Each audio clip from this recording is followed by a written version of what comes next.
connection that day was with this farmer that had this big tractor that took us through the jungle. It was a terrible road. It was full of holes.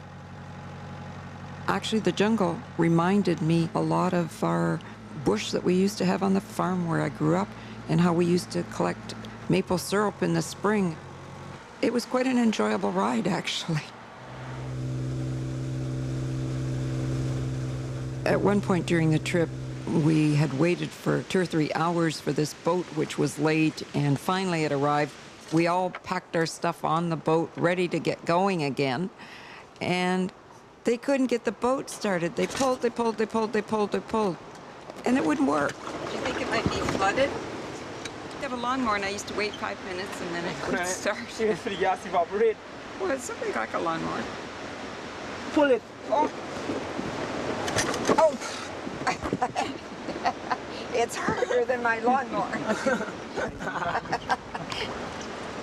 This damn boat over. Eventually, another boat came along and got the boat started. Are these your friends? No. No? They come here about this boat also. It flooded, soldier.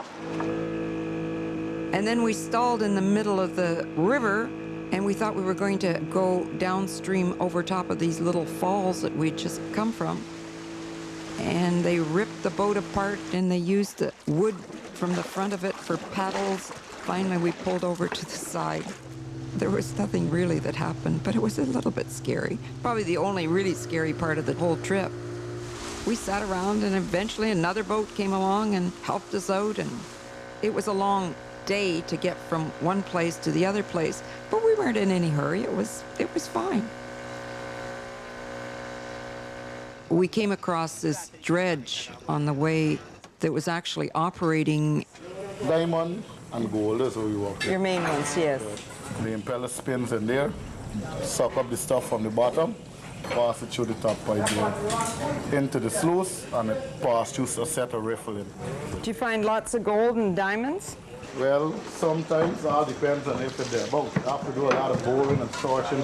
I see. Well, Did you take out some trees out there? One that's like that? right, as we cut down those trees and walk in here. So you try to find gold and diamonds in there? Yes, well, It was a little disturbing because you could see where they were chopping down the trees in the rainforest, and eventually people around the world are going to see what a rich country it is.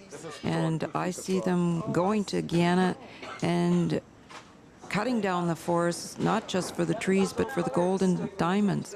And it's a little bit disturbing, to be honest. But what can these people do? That's the way they make a living. They have to survive. And what would we do if we were in their position? Would we not do the same thing?